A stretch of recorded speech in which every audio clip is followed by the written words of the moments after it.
King of Gods. By Fast Food Restaurant, Kabanata 629. Emperor Projection. Nang ang Void God Realms ay nakikipag-ugnayan sa isa't isa. So, ang tunog ng paglipad ay nagmula sa labas ng Golden Mountain Sect. Sinong nandyan?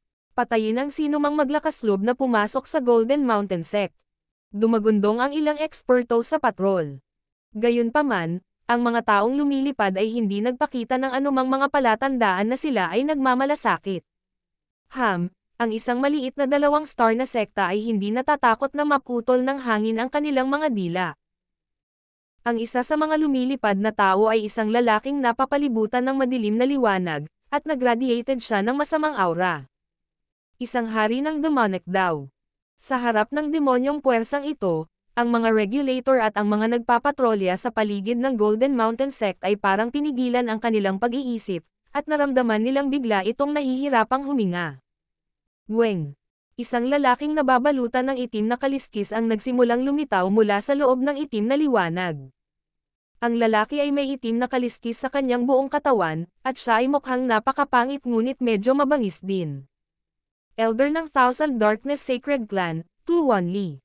Malaking pagbabago ang ekspresyon ng Old Lee ng Dom Apo ang kanyang mga mata sa bagong dating na Void God Realm King. Ang haring ito ay hindi lamang kasumpa-sumpa, galing din siya sa isang 3-star clan, ang Thousand Darkness Sacred Clan. Kayong lahat, umatras. Sa isang kislap ng asol, lumitaw ang figure ng haring nakasuot ng asol na damit, at ang lahat ng mga patrol ng Golden Mountain Sect ay mabilis na umatras. Ang mga hari lamang ang maaaring lumaban sa mga hari, hindi banggitin na ang bagong dating ay isang elder mula sa Thousand Darkness Sacred Clan. Hihihi, pwede ko bang itanong kung bakit dumating si elder to? Puno ng ngiti ang nakaasol na nakasuot na elder. Hindi siya naglakas loob na maglagay ng anumang uri ng pagkilos. Sa sagradong lupain, ang mga puwersang may 3 bituin ay walang kapantay na mga superpower, at maraming mga sekta na may 2 bituin ang nasa ilalim ng mga puwersang may 3 bituin. Marahil ang 10 2-star na sekta na pinagsama ay maaaring makipaglaban sa isang puwersang may 3 bituin. Sa sandaling ito, nagulat din si Zhao Feng sa eksena sa himpapawid. Ang kapangyarihan ng Demonic Dao King ay naglagay sa buong Golden Mountain Sect sa isang tense na kapaligiran, at si Zhao Feng ay hindi maiwasang tumingin. Mayroong ilang pamilyar na figure sa tabi ni Tu-Wan Lee. Death Guards. Tumalon ang puso ni Zhao Feng, at nawalan ng kulay ang kanyang mukha. Mayroong kabuuang 4 na Death Guard, pati na rin ang isang mainit na kabataan at isang batang babae na may puting mata. Ang Golden Mountain Sect ba ay nagtatago ng isang magnanakaw na nagngangalang Zhao Feng? Malakas na tanong ni Tu-Wan Lee habang inis kanya ang kanyang divine sense sa buong hindi gaanong spiritual peak na may malupit na ngiti. Zhao Feng. Ang nakaasol na nakasuot na elder ay huminto, at ang kanyang ekspresyon ay naging medyo pangit. Ang elder ng Thousand Darkness Sacred Clan ay pumunta sa Golden Mountain Sect upang magdulot ng gulo ng walang anumang pagkabahala o takot. Hihihi, ayon sa aking balita, isang magnanakaw na nagngangalang Zhao Feng ang nagtatago sa teritoryo ng Golden Mountain Sect. Nakita ni Tu-Wan Lee ang ekspresyon sa mga mata ng asol na damit na hari. Kasabay nito, ang mainit na kabataan at ang 4 na Death Guard ay lumipad sa hangin at ginamit ang kanilang spiritual sense o ang kanilang divine sense upang maghanap sa paligid. Ayon. Nahanap ko siya. Bulalas ng isang Death Guard ng Dom Apo ang kanyang mga mata sa isang henyo malapit sa martial arts field. Ikaw si Zhao Feng. Isang ngiti ang ipinakita ng mainit na kabataan, na parang tinatanggap ang isang matandang kaibigan. Ang 4 na Death Guard ay tuwang-tuwa na tumingin kay Zhao Feng sa karamihan. Kunin mo siya. Tumawa si Tu-Wan Lee at nagutos. Ang mainit na kabataan at ang 4 na Death Guard ay tumalon patungo kay Zhao Feng nang walang pag-aalinlangan. Tumigil ka. Isang malakas na puwersa ng isang hari ang bumaba mula sa langit, na nagpatigil sa mainit na kabataan at sa 4 na Death Guard. Ang puwersang ito ay nagmula sa asol na damit na hari. Ano? Gusto ng Golden Mountain Sect na pigilan ang Thousand Darkness Sacred Clan. Naging madilim ang ekspresyon ni Tu-Wan Lee. Ang Zhao Feng na ito ay panauhin ng Golden Mountain Sect. Kahit na gusto siyang kunin ng Thousand Darkness Sacred Clan, kailangan mong magbigay ng paliwanag. Ang ekspresyon ng nakaasol na nakasuot na elder ay hindi masaya, ngunit siya ay umiiyak ng mapait sa kanyang puso. Mayroong ilang iba pang mga hari sa Golden Mountain Sect, at hindi sila natakot kay Tu Wanli. Ang tanging problema ay maaaring si Tu Wanli ang kumakatawan sa buong Thousand Darkness Sacred Clan. Higit pa rito, hindi simple ang katayuan ni Tu Wanli. Ang kanyang amo ay isang sinaunang emperador na may mataas na katayuan sa Thousand Darkness Sacred Clan. Paliwanag. Kinakatawan ko ang aking master, ang Scarlet Demonic Emperor, sa paghuli kay Zhao Fang. Malamig na ngumisi si Tu Wanli habang inilabas niya ang isang eskarlata at itim na token. Weng. Isang sinaunang layunin ng isang demonyong emperor ang bumungad sa eskarlata at itim na token. Sa sandaling iyon, nanginig ang puso ng ilang hari sa Golden Mountain Sect. Ang Void God Realm ay nahati sa maaga, gitna, huli, at peak na yugto.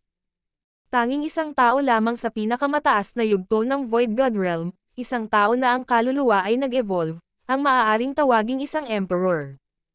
Ang mga emperor ay nakatayo sa tuktok ng Void God Realm. Hanggat hindi nawasak ang kanilang kaluluwa, mahirap silang patayin. Sa makatuwid, ang haba ng buhay ng isang emperador ay napakatagal. Maaari silang mabuhay ng 12-dosenang libong taon. Ito ang layunin ng Scarlet Demonic Emperor. Hindi katakataka na si Tu Wanli ay sobrang kumpiyansa.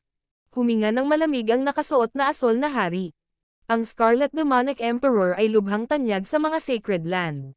Kahit na ang Emperor na palaging nasa loob ng Golden Mountain Sect ay hindi niya kapareha. Ang mga hari at Emperor ay ipinagbabawal na antas ng kapangyarihan ng 2 at 3 star na puwersa, at ang mas malalakas na Emperor ay maaaring sirain ang isang buong 2 star na sekta, tulad ng Emperor ng Kamatayan. Nang ilabas ni Tu Wanli ang item na kumakatawan sa Scarlet Demonic Emperor, ang mga hari mula sa Golden Mountain Sect ay hindi napigil ang mapabuntong hininga sa pakikiramay. Sa ganitong sitwasyon, wala nang magagawa ang Golden Mountain Sect. Zhao Fang, tingnan natin kung paano ka tatakas sa pagkakataong ito. Kahit na magtago ka sa Sacred Land, maaari naming i-pressure ang isang 2-star sect gamit ang ating koneksyon sa 3-star forces. Wala nang makakapagprotekta sa iyo. Ang mainit na kabataan at ang 4 na Death Guard ay nagpakita ng matagumpay na mga ngiti. Sa sandaling ito, pagkatapos maglaho ang kapangyarihan ng Void God Realm, naiwan si Zhao Fang na mag-isa. Walang magpoprotekta sa kanya. Mukhang may kakayahan pa ang Emperor of Death. Maaapektuhan niya talaga ang 3 star na puwersa sa True Martial Sacred Land. Malamig na ngumisi si Zhao Fang, at isang mapanuksong ngiti ang lumitaw sa kanyang mukha. Nadama ng mainit na kabataan at ng 4 na Death Guard na may mali. Sa puntong ito, si Zhao Fang ay walang proteksyon o landas ng pag-urong. Paano niya nagawang maging kalmado? Weng. Bahagyang nanginig ang isang token na kulay purple sa palad ni Zhao Fang. Lalong lumaki ang ngiti ni Zhao Fang.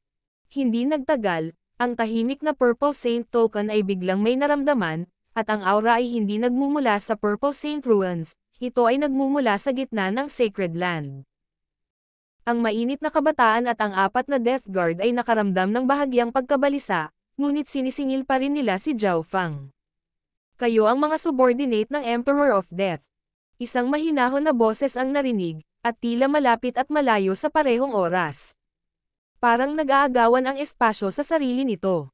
Sa sumunod na sandali, isang malakas na divine sense ang dumaan sa himpapawid, at ang kapangyarihan ng isang emperor ay naging sanhi ng pagyanig ng langit at lupa. Wow! Ang 4 na Death Guard ay tumalsik ng isang subo ng dugo. Emperor! Nanginginig ang katawan ng mainit na binata habang pinipigilan ang kumukulong dugo at kaluluwa. Ang divine sense na iyon, maaari bang? Nanginginig ang puso ni Tu Wanli habang sumisigaw siya. Weng. Dahil sa kapangyarihan ng isang emperor, umungal ang Heaven Earth Yuan Chi.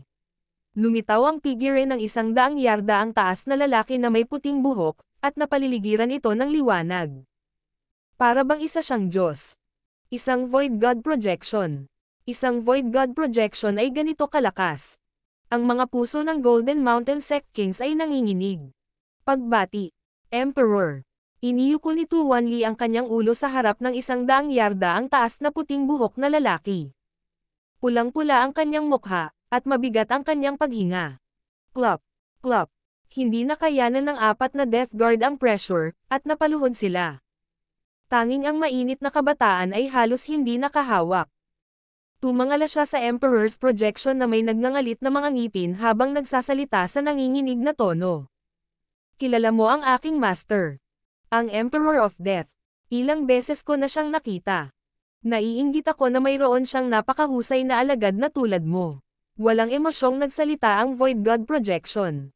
Sa sandaling ito, ang buong True Martial Sacred Land ay nagsimula sa talakayan, at maraming divine senses ang nag-scan patungo sa mas mababang spiritual peak ng Golden Mountain Sect. Ito ang Void God projection ni Duan Muqing. Hindi namin nakita ang lakas ni Duan Muqing sa nakalipas na 1000 taon. Hindi ko akalain na magiging ganito siya kalakas. Ang ilan sa mga hari at emperador sa loob ng True Martial Sacred Land ay nagising sa lakas ng projection, kabilang ang master ni Tu Wanli, ang Scarlet Demonic Emperor. Mula sa hitsura nitong Void God projection, tila ang lakas ni Duan Muqing ay halos walang kapantay sa mga emperor. Solemn na ang ekspresyon ng Scarlet Demonic Emperor. Tahimik siyang nanonood at walang nagawa, pero naguguluhan din siya.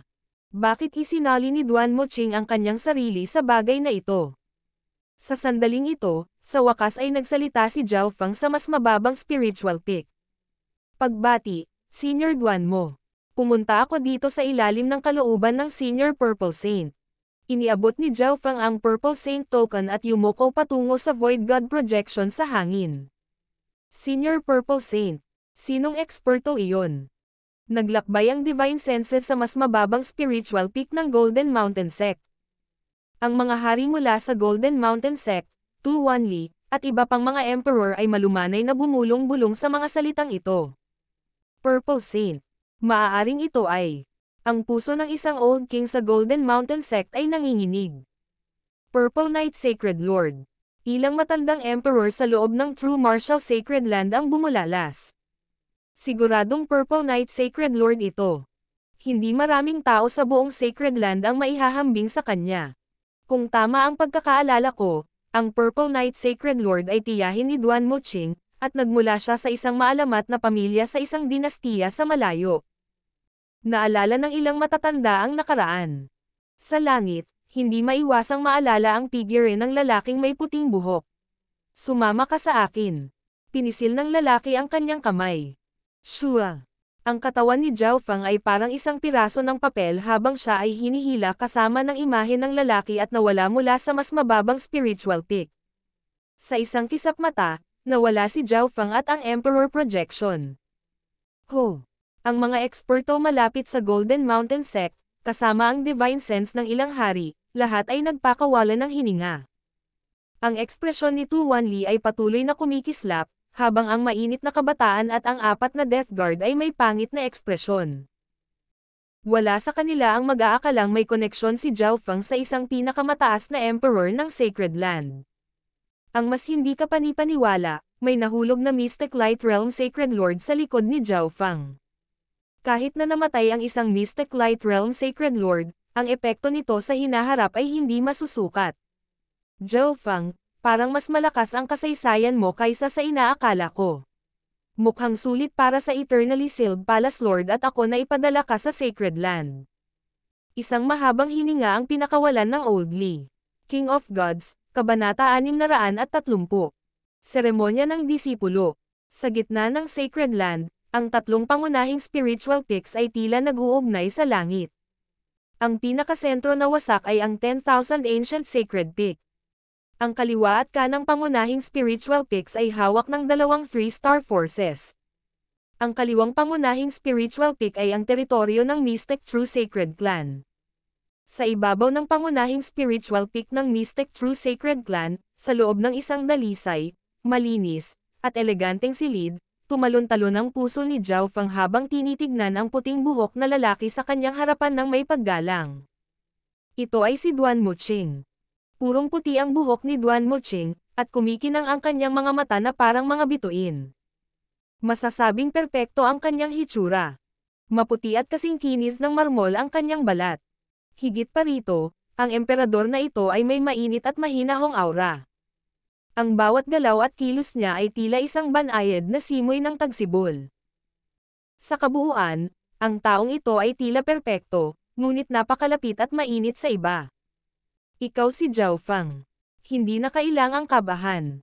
Ito ang tunay na martial sacred land. Kahit na ang Emperor of Death mismo ang dumating, hindi kanya maaaring saktan. Siniyasat ni Duan Mocheng si Zhao Feng at nagbigay ng isang mainit na ngiti. Nagsimulang kumalma ang emosyon ni Zhao Feng. Kanina, ginamit ni Duan Mocheng ang kanyang Emperor Projection at pinaluhod ang mga Death Guard. Nagulat si Zhao Feng sa kapangyarihan yun, ngunit nagsimula siyang bumalik sa kanyang kalmado. Nakikita ng matalas niyang pandama ang pagkainip na nagtatago sa kaibuturan ng mga mata ni Duan Mocheng. Hindi mahirap hulaan na talagang gustong malaman ni Duan Mocheng kung ano ang nangyari sa Purple Knight Sacred Lord. Gayunpaman, si Duan Mocheng ay pinalaki ng maayos, at ang kanyang mga aksyon ay matikas. Hindi niya minamadali si Zhao Feng. Sa halip ay pinakalma niya si Zhao Feng. Nang hindi nagtanong si Duan Mocheng, kinuha ni Zhao Feng ang Purple Saint Token at nagsimulang magsalita tungkol sa nangyari sa Purple Saint Ruins, pati na rin ang kanyang una at pangalawang pagbisita. Napag-usapan nga niya ang tungkol sa kanyang sarili sa pagprotekta sa Purple Saint Ruins, ngunit binigyan niya ng importansya kung paano napili si Zhao Yufei na Purple Knight Sacred Lord bilang tagapagmana, pati na rin ang kasalukuyang sitwasyon ng Purple Saint Ruins. Nang marinig ni Duan Mocheng ang panganib na kinaroroonan ng Purple Saint Ruins, mahirap para sa kanya na itago ang kanyang pag-aalala. Hindi ko akalain na si Tita Purple Knight ay nagtatago pa rin ng isang lihim na kaharian sa mundo, o kaya'y makakapili siya ng taong may bloodline ng 10,000 ancient races bilang tagapagmana. Napabuntong hininga si Duan Mocheng. Matapos malaman ang relasyon ni Zhao Feng at ng Purple Knight Sacred Lord, mas mainit ang tingin ni Duan Mocheng kay Zhao Feng. Para siyang nakatingin sa isang kalahi niya. Zhao Feng, paano mo nasaktan ang Emperor of Death? Ang Emperor na ito ay may Eye of Emperor, at walang sino man sa ilalim ng Mystic Light Realm ang nagtitiwala na matatalo nila siya. Ang mga mata ni Duan Mocheng ay nagpakita ng kataimtayman. Bawat hari at Emperor ay maingat sa Emperor of Death. Pagkatapos ay binanggit ni Zhao Feng ang tungkol sa pakikipagkita niya kay Grandmaster Yin Kung at kung paano siya nag-trigger ng Token of Death noong pinatay niya ito, na nagdulot ng Pursuit of Death sa kanya. Gayunpaman, walang sinabi si Zhao Feng tungkol sa iGod. Nadagdagan lamang ng God ay ang pagnanais ng Emperor of Death na makuha si Zhao Feng. Kaya yun ang nangyari. Ikaw ang nag-trigger ng Pursuit of Death noong pinoprotektahan mo ang Purple Saint Ruins.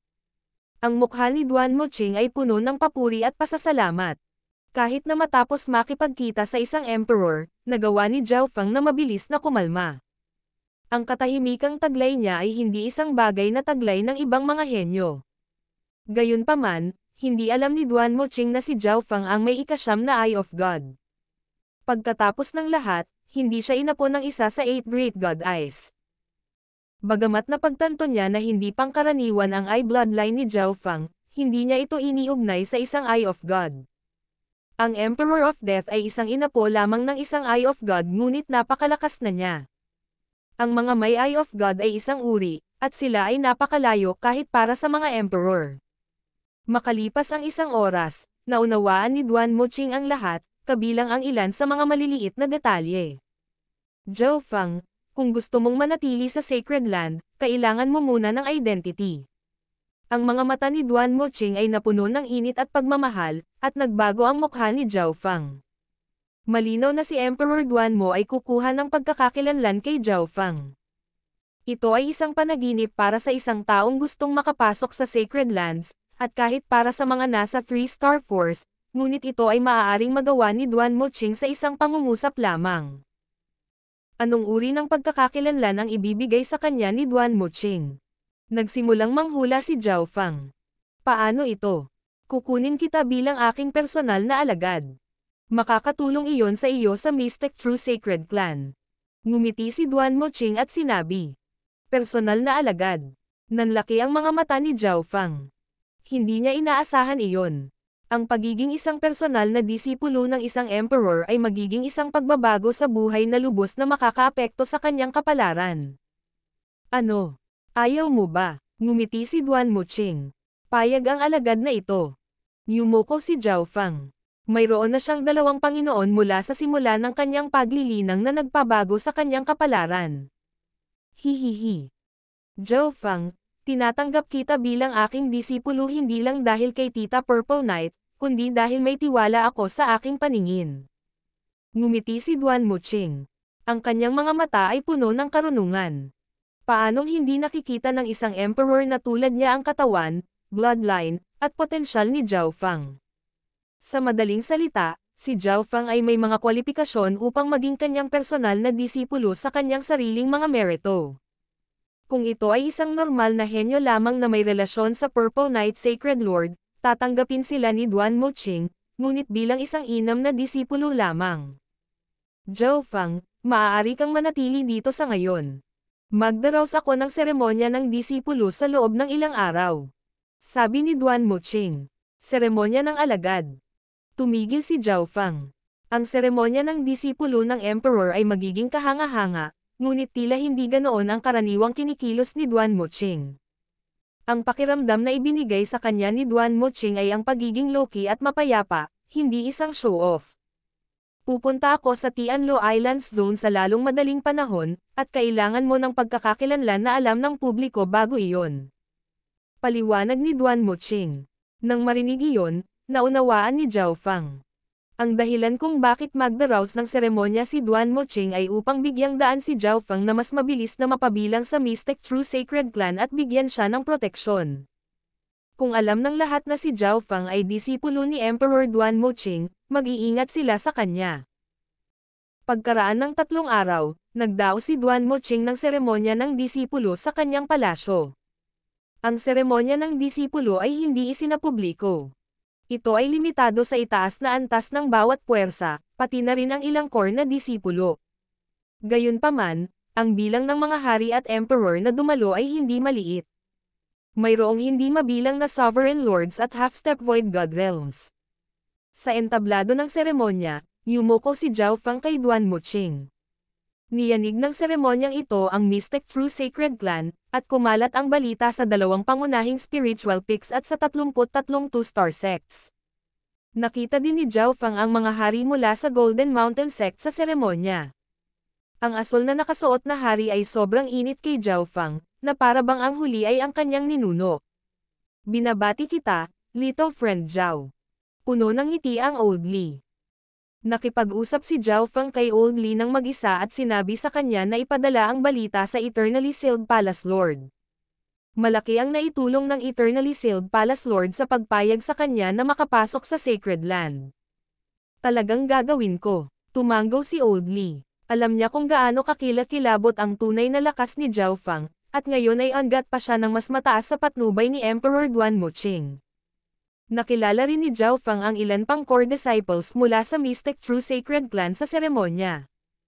Ang mga core disciples ng 3-star Mystic True Sacred Clan ay pangunahing mga disipulo ng emperors.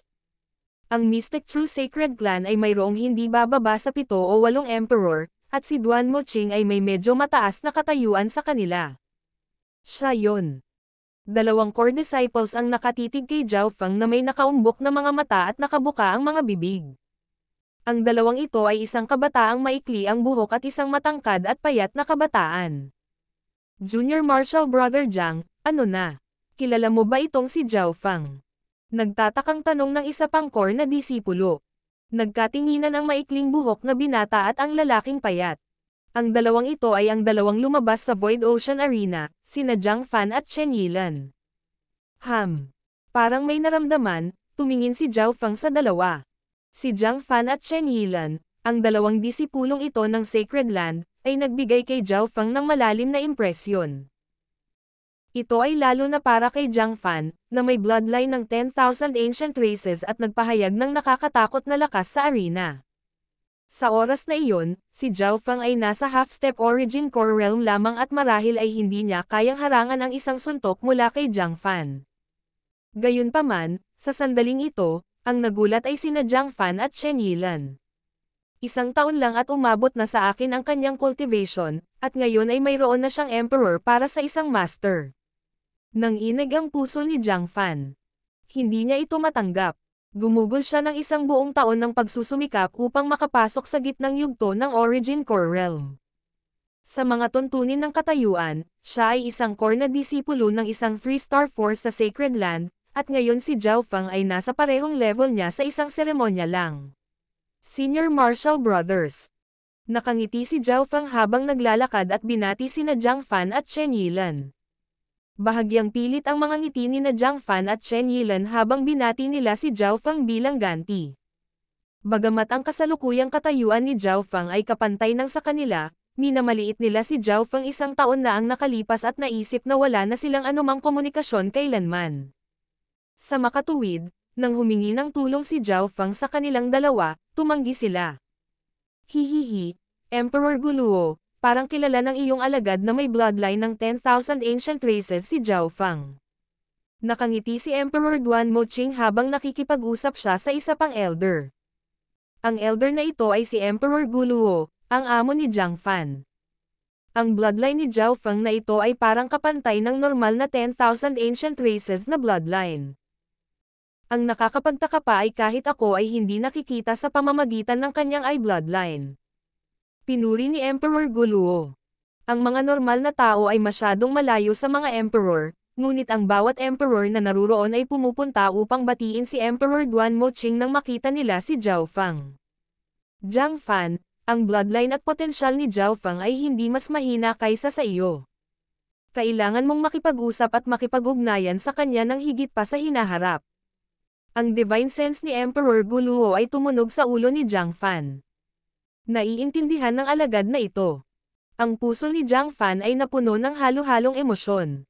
Una, ang lakas at katayuan ni Emperor Duan Moqing ay bahagyang mas mataas kaysa sa kanyang master.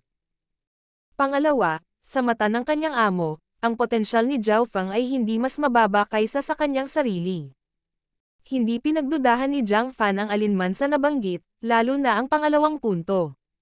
Sino ang nakakaalam kung anong uri ng kapalaran ang natanggap ni Jiao Feng para maabutin niya sa loob lamang ng isang taon? King of Gods, Kabanata 631. Pagpapalit.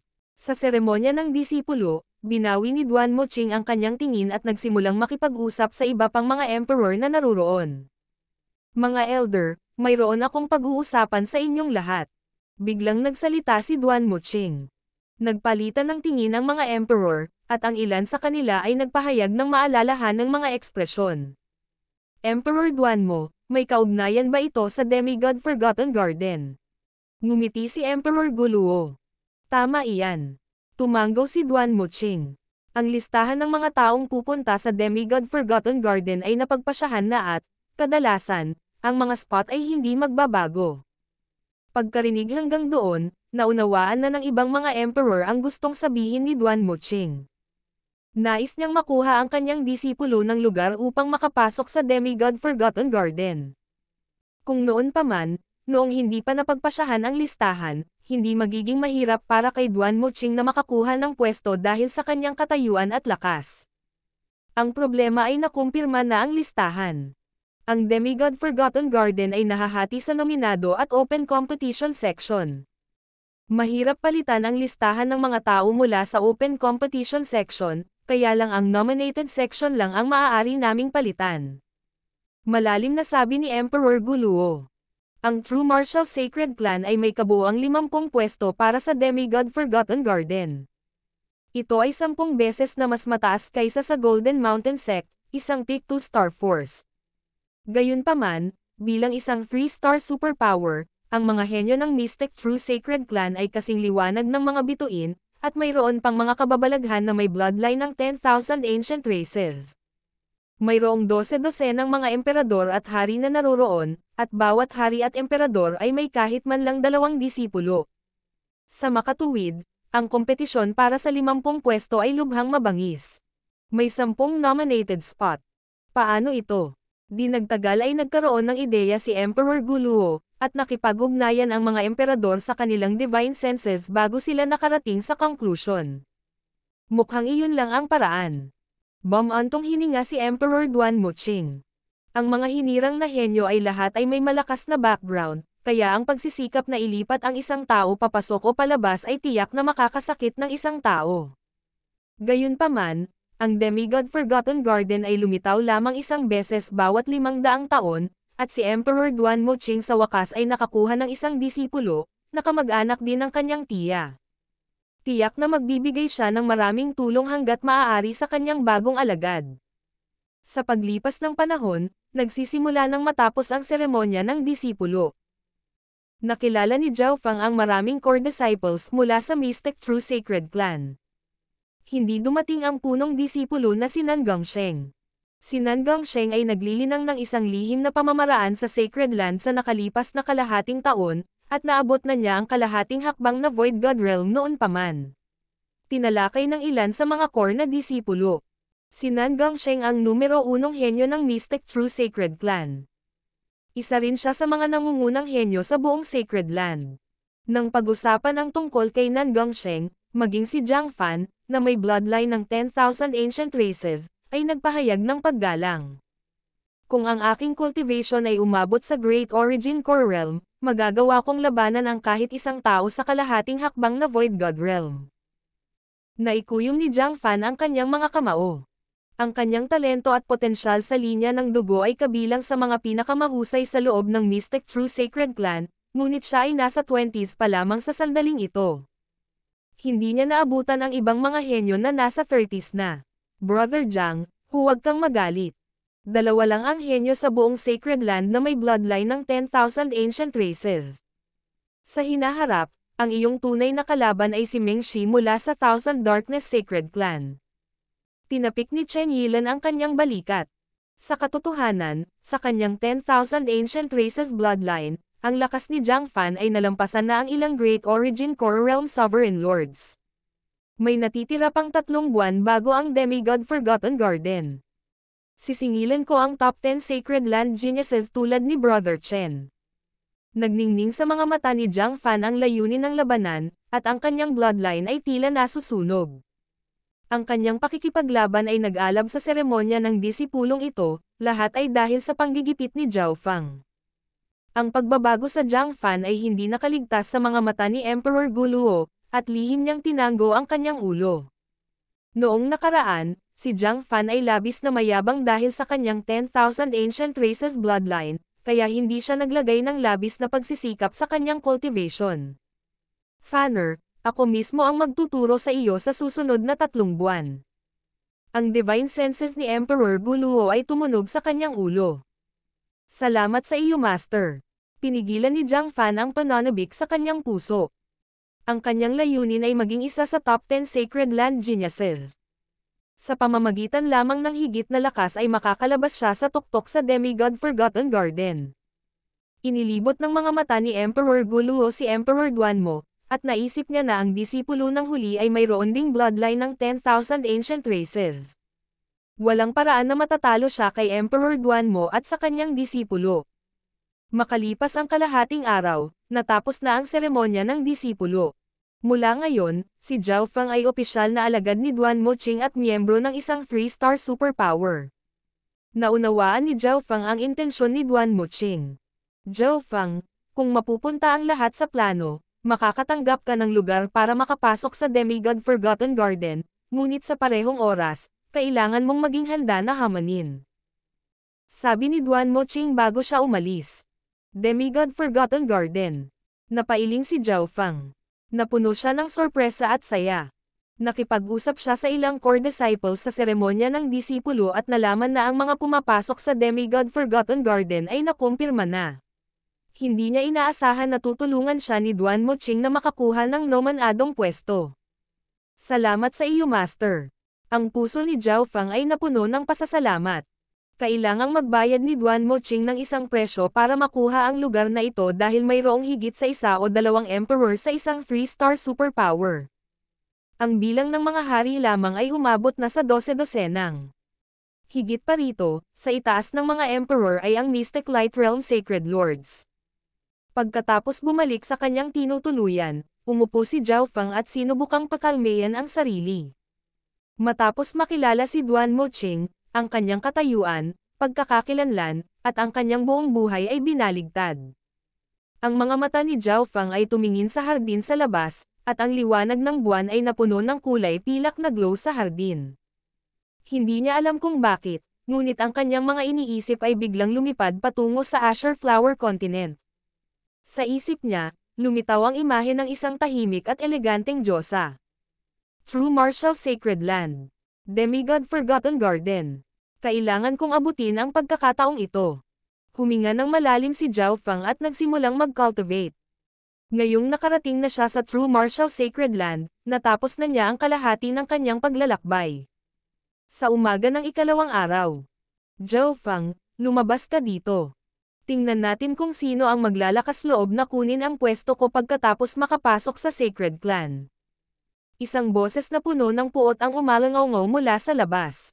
Maraming eksperto at henyo mula sa Mystic True Sacred Land ang nakatayo sa labas.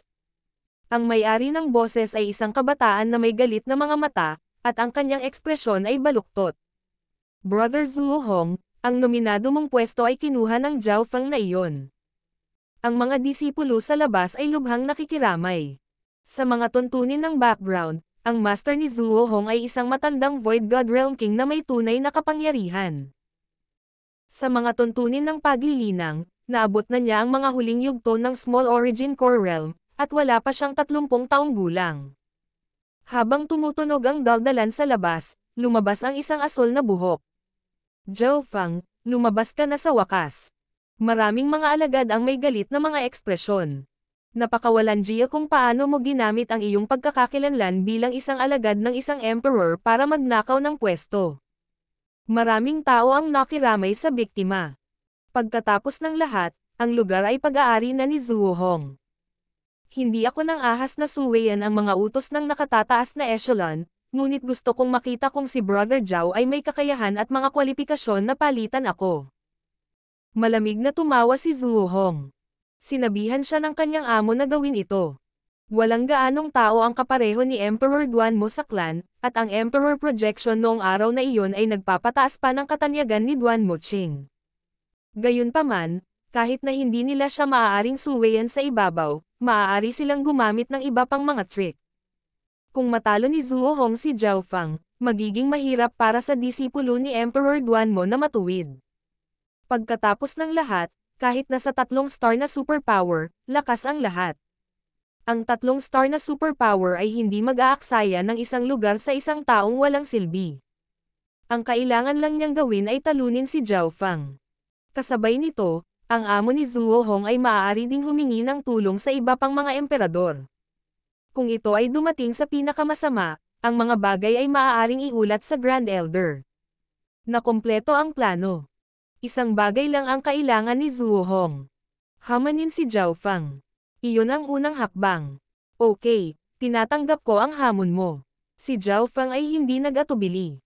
Kahapon, binalaan na siya ni Emperor Duan Muqing. Ang mga naging emperor ay lahat ay napakatalino.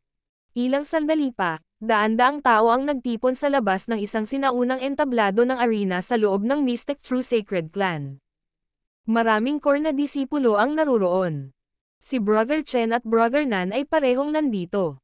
Maraming core disciples sa karamihan ang napatingin sa dalawang figure. Walang ekspresyon sina Chen Yilan at Brother Nan habang nakatingin sila sa dalawang figure sa entablado. Ang kanilang mga paglilinang ay umabot na sa huling yugto ng Great Origin Core Realm. Pareho sina Brother Chen at Brother Nan sa top 10 Sacred Land Geniuses. Mukhang, hinamon na nila ang kalahating hakbang na Void God Realms dati. Napuno ng paggalang ang mga mata ng karamihan. Sa puntong ito, sa entablado, nakalutang sina Zhao Feng at Zhuo Hong sa itaas ng bundok. Ang yugto ng Mystic True Sacred Clan ay napakalalim. Mayroon itong maliit na dimensyon sa loob nito na maaaring magtiklop ng iba't ibang tanawin, tulad ng mga bundok, batis, at ilog. Inaasahan ng mga tao ang labanang ito. Mayroong higit sa 100 Void God Realm Divine Senses sa hangin. Mayroong kahit Emperor Divine Senses. Handa na ang lahat.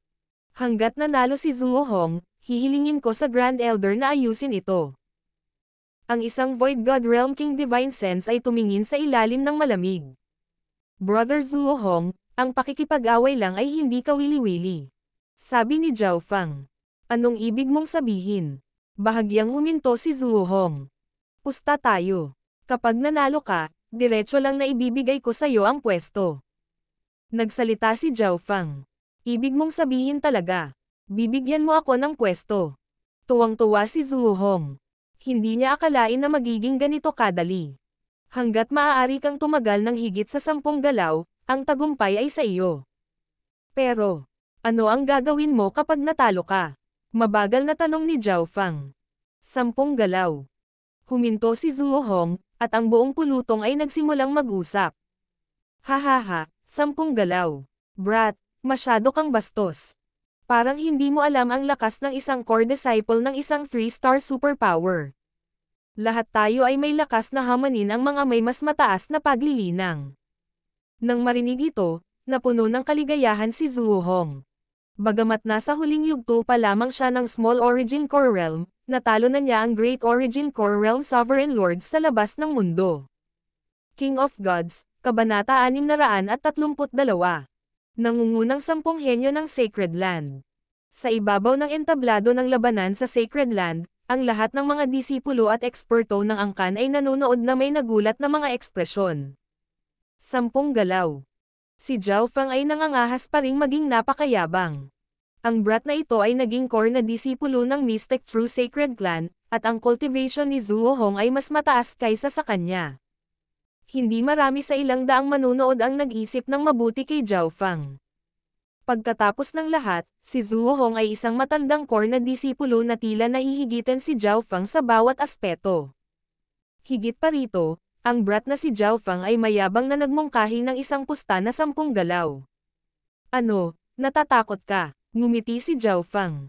Ang dahilan kung bakit siya gumawa ng isang pusta na 10 galaw ay upang patunayan na siya ay may lakas at potensyal na palitan ang isang tao. Kung nanalo siya sa naturang taya, walang manglilibak sa kanya o hahamakin ang pangalan ng kanyang amo, ang pangalan ni Duan Muqing. Bakit naman ako matatakot? Kapag natalo ako, hihingi ako ng tawad sa iyo at Otres sa tuwing makikita-kita. Tumawa si Zuohong. Mukhang nakakuha na siya ng tagumpay. Ang kanyang puso ay labis na napuno ng kagalakan habang tinitingnan niya si Zhao Fang na para bang nakatingin siya sa isang retard. Hunger. Huwag maliitin si Zhao Fang. Parehong hindi simple ang mental energy at bloodline aura ng brat na iyon. Dapat may maaasahan siya para maging confident siya. Ang divine sense of a king ay tumunog sa isip ni Zuohong. Ang may-ari ng boses ay pag-aari ng guro ni Zuohong. Naiintindihan ng alagad na ito. Tumalon ang puso ni Zuohong, at binawi niya ang kanyang pagmamaliit. Pagkatapos ng lahat, ang kanyang Panginoon ay isang Void God Realm King, kaya mas naiintindihan niya ang lakas ng kalaban. Simulan. Isang kalahating hakbang na Void God Realm ang kumilos bilang hukom. Kahit sino pa si Zhao Fang, dapat akong tumagal ng 10 galaw. Nag-flash ang figure ni Zuohong habang gumagamit siya ng teknik ng Sacred Land. Flying Cloud Albatross Leap. Sa susunod na sandali, isang malaking condensed figure ng isang berde at pilak na albatross ang nabuo sa hangin. Boom! Boom! Boom! Ang katawan ni Zuohong ay tila sumanib sa berde at pilak na albatross, at ang mga matutulis na balahibo ay sunod-sunod na tumangay kay Zhao Fang. Anong malalim na kasanayan? Naramdaman ni Zhao Fang na nagsimulang manginig ang kanyang balat sa sakit. Mahirap para sa kanya na makita si Zuohong kung hindi niya ginamit ang kanyang eye bloodline. Purple Wind Lightning Ring. Bahagyang bulalas ni Zhao Fang habang ipinapaikot niya ang kanyang Purple Destruction Wind Lightning laban sa matutulis na figure na pumawi sa kalangitan. Bam! Bam! Si Zhao Fang ay natabunan ng isang kapansin-pansing agos ng kulay lila na kidlat habang ang mga sinag ng pagkasira ay tumatakas. Ang mga singsing ng lilang kidlat ay lumawak habang sila ay nagsasalpukan sa figure ng albatross. Ang aura ng pagkasira ay nagngangalit ng magulo habang ang dalawang kapangyarihan ay nagtama sa isa't isa. Basag. Maya-maya ay may lumitaw na bitek sa figure ng berde at pilak na albatross. Agad na napagdesisyonan ang nanalo sa sagupaan. Purple Destruction Wind Lightning. Ito ay pamana ng Wind Lightning Emperor. Bahagyang nagulat ang Void God Realm Divine Senses sa hangin.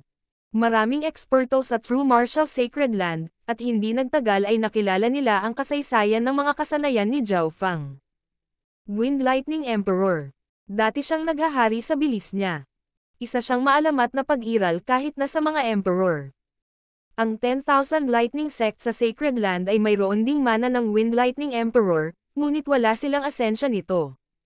Nagsimulang magtalakayan ang ilang King Divine Senses. Wind Lightning Emperor. Ang Divine Sense of an Emperor ay bamantong hininga.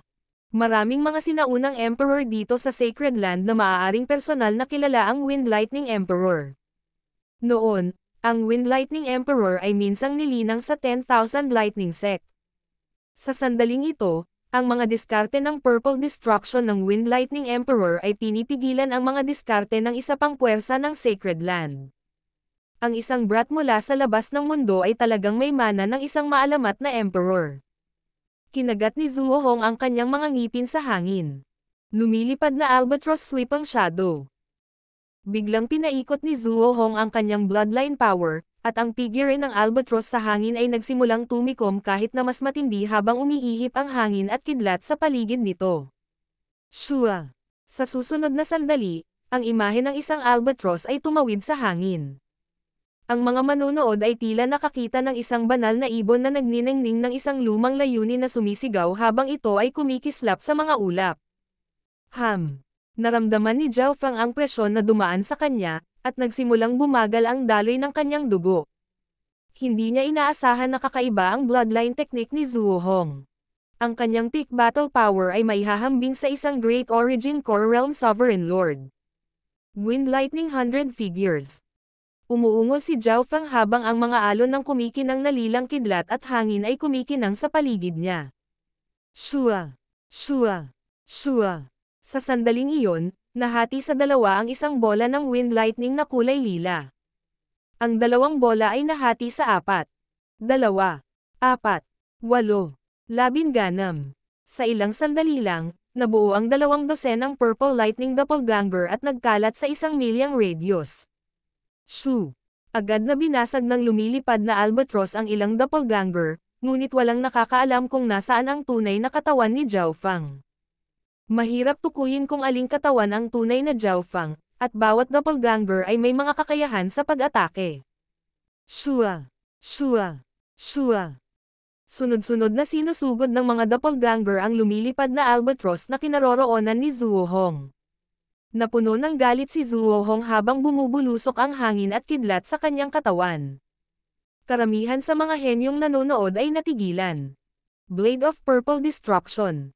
Isang manipis, maitim na lila na talam ang biglang nabuo sa isa sa mga kamay ng doppelganger, at nagradiated ito ng aura ng pagkasira habang kumikinang ito ng kidlat. Basag. Ang talam ng Wind Lightning ay napakakapansin-pansin, at bigla itong lumawak sa mahigit 100 yarda ang haba habang naglabas ito ng aura ng pagkasira at hiniwa ang figure ng albatross sa dalawa. Arg! Napaungol si Zuo Hong sa kanyang albatross form. Shoo! Isang pinaso, madilim na pulang marka ang makikita sa kanyang katawan, at ang kapangyarihan ng pagkasira ay pumasok sa kanyang katawan. Kahit na sa kanyang malakas na bloodline, ang pinsala ay hindi maaaring gumaling ng napakabilis. Ang pagkasira ay ang kabaligtaran ng pagpapagaling, na nagpahirap sa pagbawi mula sa aura ng pagkasira. Hindi maganda. Ang pag-atake, bilis, at kasanayan ni Zhao Fang ay higit pa sa hunger. Bulalas ng Divine Sense of Aching. Nasira ng Blade of Purple Destruction ni Zhao Fang ang bloodline skill ni Zuo Hong at nagdulot ng pinsala. Gayunpaman, hindi doon nagtapos ang pag-atake ni Zhao Fang. Wings of Wind and Lightning. Wings of Purple Destruction Wind Lightning 12 ng yarda ang haba ay nagsimulang umabot sa likod ni Zhao Fang, na nagmistulang isang sinaunang demonyo na napapalibutan ng hangin at kidlat. Boom! Isang nakakatakot na pag-agos ng hangin at kidlat ang lumitaw sa entablado at lumikha ng isang bagyo ng pagkasira. Break. Ang bilis, pag-atake, at layunin ni Zhao Fang ay umabot sa isang ganap na bagong antas. Sa bawat palad, tila lumikha siya ng mga dragon ng pagkasira na umaalulong sa bagyo. Napakalakas. Naramdaman ng mga manunood na nanunood sa asol na buhok na kabataan ang kanilang mga puso. Hindi. Ibinigay ni Zuo Hong ang lahat at pinaikot ang kanyang bloodline power sa maximum, ngunit ang kanyang figure ay nagsimulang kumupas sa harap ng walang kapantay na dragon ng destruction, at siya ay lumipad palabas ng entablado. Plop! Itim na itim ang katawan ni Zuo Hong nang mapunta siya. Gusto niyang lumipat, ngunit siya ay ganap na manhid, at ang kanyang life force ay nasugatan. Brother Zuo. Tumakbo ang ilang core na disipulo at tinulungan si Zuo Hong. Salamat. Si Zhao Feng ay lumabas ng entablado sa gitna ng maingat at nakakatakot na mga tingin. Nagawa talaga ito sa loob ng 10 galaw. Ang half-step king judge ay kakaibang tumingin kay Zhao Feng. Sa huling sandali, sa pagdaragdag ng Wings of Wind and Lightning, sapat na ang battle power ni Zhao Feng para banta maging ang mga nasa middle stage na Great Origin Core Realm o mas mataas. Ang gayong lakas ng mandirigma ay sapat na upang mamukod tangi sa karamihan ng mga henyo sa Sacred Land. Okay naman ang lakas niya. Walang emosyong sabi ni Brother Nan mula sa karamihan. Para sa isang tulad niya, isa sa nangungunang 10 henyo ng Sacred Land, hindi siya nagulat sa antas ng battle power na iyon. Kailangang malaman ng isa na marami sa nangungunang 10 Sacred Land Genius ang maaaring hamanin ang mga normal na half-step na kings. Sa kabilang banda, si Chen Yilan ay puno ng pagtataka. Isa rin siya sa top 10 Sacred Land Genius, ngunit nakita niya si Zhao Feng 1 taon na ang nakakaraan. Noon, si Zhao Feng ay nasa half-step Origin Core Realm lamang. Sa oras na iyon, marahil ay hindi niya napigilan ang isang suntok mula kay Jiang Fan. Sa kabutihang palad, wala si Jiang Fan. Ang lakas na ipinakita ni Zhao Feng ay kapantay na ni Brother Jiang. Bulong ni Chen Yilan. Pagkatapos ng seremonya ng disipulo, si Jiang Fan ay sumunod sa kanyang Panginoon, si Emperor Guluo, at pumunta upang magsaka. Sa sandaling ito, Zhao Feng, hindi naman masama ang performance mo. Halika rito. Narinig ang boses ni Emperor Guanmo. Halata namang nanood din siya ng laban. Hindi napigilan ng ibang mga hari na mapabuntong hininga. Si Emperor Guanmo ay kumuha ng isang bagong disipulo, at siya ay napakalakas na. Makalipas ang ilang sandali. Master, may kailangan ka bang sabihin sa akin? Dumating si Zhao Feng sa palasyo ni Duan Muqing. Zhao Feng, ang iyong lakas ay maaaring may rank sa nangungunang 5 o 6 na core disciples ng Mystic True Sacred Clan, ngunit may pagkakaiba pa rin sa pagitan ng top 10 geniuses ng Sacred Land. Hindi pa rin sapat na umani ng maraming benepisyo mula sa Demigod Forgotten Garden. Sabi ni Duan Muqing. Hindi sumang-ayon si Zhao Feng. Kinailangan na niyang gamitin ang 60 hanggang 70% ng kanyang Purple Destruction Wind Lightning Intent ngayon lang. Kung ang mga disipulo ng Sacred Land sa Small Origin Core Realm ay mayroon ng ganoong lakas, kung gayon ang mga nasa Great Origin Core Realm ay hindi masusukat. May 3 bagay ako sa iyo bago ako umalis. Baka makatulong sila sa iyo. Isang kahoy na kahon ang lumitaw sa kamay ni Duan Muqing. Kinuha ni Zhao Feng ang kahon at binuksan ito.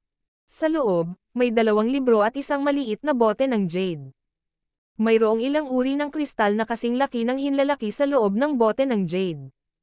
Ito ay bilog at kasing aninag at perpekto gaya ng brilyante. Ang pressure na nagmumula rito ay nagparamdam kahit kay Zhao Feng na pinigilan. Ito ay isang crystal core pill, na tumutulong sa mga nasa pinakamataas na Small Origin Core Realm na makapasok sa Great Origin Core Realm. Ang iyong paglilinang ay hindi pa sapat upang magamit ito, ngunit nalaman ko na ang core center sa loob ng iyong katawan ay nagpapakita na ng mga senyales ng pagiging kristal, kaya ang paggamit nito ngayon ay maaaring magkaroon ng ilang magagandang epekto. Ngumiti si Duan Muqing at sinabi, Crystal Core Pill. Hindi mapigilan ni Zhao Feng na maging nasa sabik. Narinig niya ang halaga ng tabletang ito.